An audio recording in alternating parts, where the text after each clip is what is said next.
Hello students, अब हम हमारा नेक्स्ट क्वेश्चन करेंगे ऑपरेटर्स के ऊपर, जो हमारा प्रोग्रामिंग क्वेश्चन रहेगा और उसका नाम है write a program to implement half adder circuit. हमें एक प्रोग्राम बनाना है जिसके अंदर हम हमारे हाफ एडर सर्किट को इम्प्लीमेंट करेंगे। उसको हम बनाएं उससे पहले हमें पता होना चाहिए कि हाफ एडर सर्किट आखिर होता क्या है। सिंपली हमारा जो हाफ एडर सर्किट होता है वो हमें, अगर हमारे दो इनपुट्स हैं ए और बी, और ये हमारा हुआ हाफ एडर। अगर ये दो इनपुट्स इस हाफ एडर में गए हैं तो ये हमें सम निकाल के देंगे, और इसके अलावा इन दोनों इनपुट्स के बाद जो हमारा सम निकालने के बाद जो भी कैरी बचेगा वो निकाल के देंगे। इसके लिए ट्रुथ टेबल किस तरीके से वर्क करता है, इसका जो ट्रुथ टेबल होता है उसमें हमारे पास दो इनपुट्स हुए और उसमें हमारे पास एक सम हुआ आउटपुट, और हमारे पास दूसरा आउटपुट हुआ कैरी। अगर हमारे दोनों इनपुट जीरो हैं, दैट मीन्स अगर हमारे दोनों इनपुट्स लो हैं, तो उस केस में हमारा जो सम आएगा वो भी लो आएगा और जो हमारा कैरी आएगा वो भी लो आएगा। अगर हमारे दो इनपुट्स में से कोई एक इनपुट हाई है, 1 है, तो उस केस में जो हमारा सम होगा वो हमारा 1 होगा, हाई आएगा, और जो हमारा कैरी होगा वो हमारा लो होगा, दैट मीन्स 0। अगर हमारा फर्स्ट इनपुट 1 हुआ और सेकेंड इनपुट 0 हुआ, तो उस केस में सम भी हमारा 1 होगा और कैरी हमारा उस टाइम पर भी लो होगा, 0 होगा।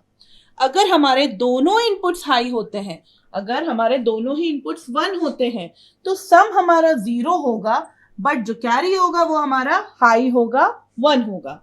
तो अगर आप ट्रूथ टेबल को अगर सही से समझ पा रहे हो, और हमने जब बिटवाइज ऑपरेटर्स डिस्कस करे थे, तो आप समझ पा रहे होंगे कि हमें प्रोग्राम बनाने के लिए बिटवाइज ऑपरेटर की जरूरत पड़ने वाली है। अगर मैं सिर्फ इतने पार्ट को देखूं,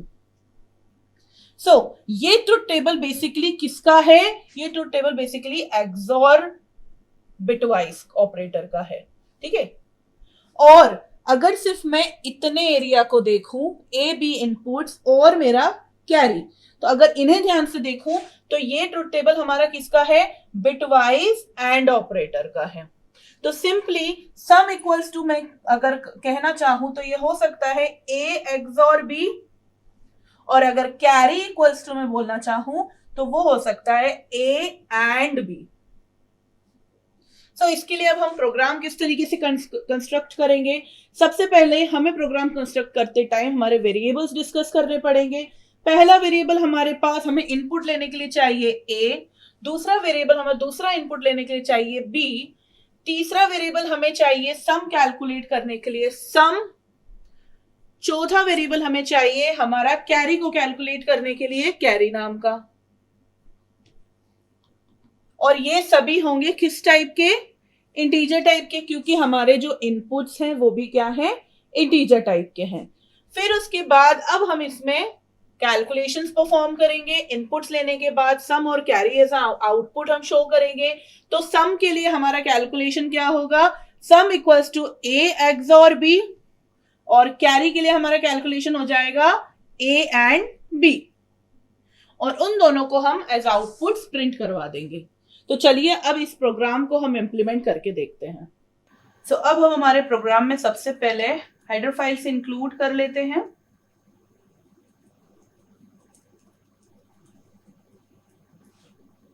दोनों हेडर फाइल्स इंक्लूड करने के बाद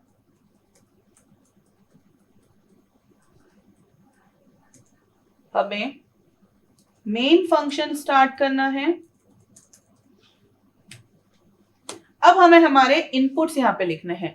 इनपुट्स कौन कौन से हैं? ए और बी, जो हमारे बिट नंबर्स हम लोग ले रहे हैं 0 और 1 के लिए।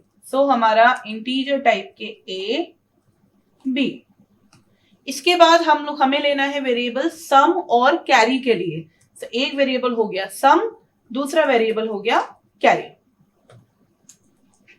अब यहां पे हम क्लियर स्क्रीन फंक्शन का यूज कर लेते हैं।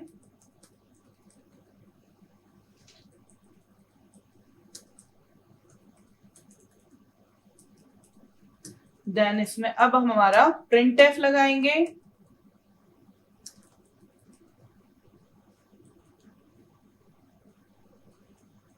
इसमें लिखेंगे A equals to,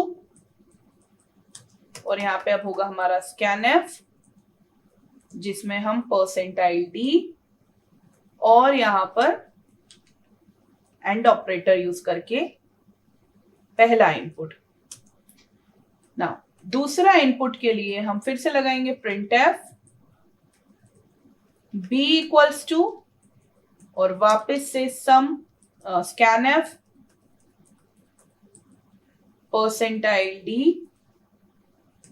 M% B।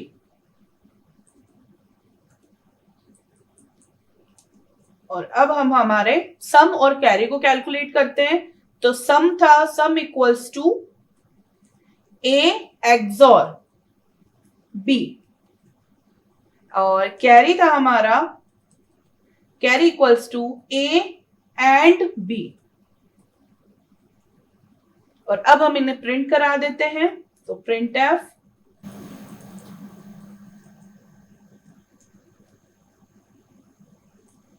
sum of inputs equals to percentile D, और ये हो गया हमारा यहां पे सम। इसके बाद printf carry for the inputs equals to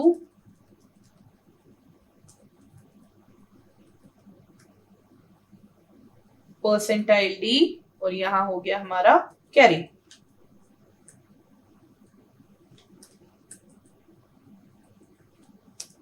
gate CH over. अब इसको हम सेव कर लेते हैं। फाइन, अब इसे हम कंपाइल कर लेते हैं, नो एरर्स, रन करते हैं। 1 minute, printf spelling, okay fine. तो हमारा यहाँ पे print is also a function, इसलिए उसने हमें कंपाइलेशन एरर नहीं बताया। सो हमें यहाँ पे printf का यूज करना है। अब हम इसे फिर से कंपाइल करते हैं और रन। सो A इनपुट हमारा अगर 0 होता है और B इनपुट हमारा 1 होता या 0 रहता है, हमारे सारे चारों टेस्ट केसेस देखेंगे हम, तो हमारा सम होता है 0 और कैरी भी होता है 0। अगर हमारा A इनपुट होता है 0 और B इनपुट होता है 1, तो सम होता है हमारा 1 बट कैरी अभी भी है 0। अगर हमारा A इनपुट है 1 और B इनपुट है 0, तो सम भी हमारा अब 1 है और कैरी अभी भी 0 ही है। बट जब हमारे दोनों ही इनपुट्स 1 होते हैं, तो उस केस में हमारा सम तो 0 हो जाता है बट कैरी क्या हो जाता है हमारा 1। तो इस तरीके से हमारा हाफ एडर परफॉर्म होता है। अभी आप सोच रहे होंगे कि हम सम में जब दोनों इनपुट्स 1 हो रहे हैं तो सम में 0 क्यों आ रहा है। बट जब हम एडिशन करते हैं दो बाइनरी डिजिट्स का, तो उस टाइम पर जब हम दो 1 को ऐड करते हैं, दो बाइनरी डिजिट्स 1 को ऐड करते हैं, तो उस टाइम वो बनता है 1 0, दैट मीन्स 2। 1 0 ही होता है हमारे 2 का बाइनरी नंबर 1 0। तो इसीलिए 0 लिखा जाता है हमारे सम में और कैरी में नेक्स्ट डिजिट के लिए चला जाता है 1। तो इसीलिए हमें इस तरीके से यहाँ पे हमारा हाफ एडर बनाना पड़ा। इसे अभी हमने सिंगल इनपुट्स के लिए बनाया है, बट अगर हम इसको चाहें तो डेसिमल नंबर के लिए भी बना सकते हैं। दैट मीन्स अगर मैं कोई डेसिमल नंबर दे रही हूं तो उसके ऊपर मैं चाहती हूं कि परफॉर्म हो मेरा क्या सम हाफ एडर का और कैरी भी निकले, तो उसको हम अभी करके देखते हैं क्या होता है। इसमें रन करते हैं। फॉर एग्जाम्पल पहला इनपुट मेरा हुआ क्या, मैंने लिया पहला इनपुट 5, दूसरा इनपुट 10, तो सम हो गया हमारा 15 और कैरी 0।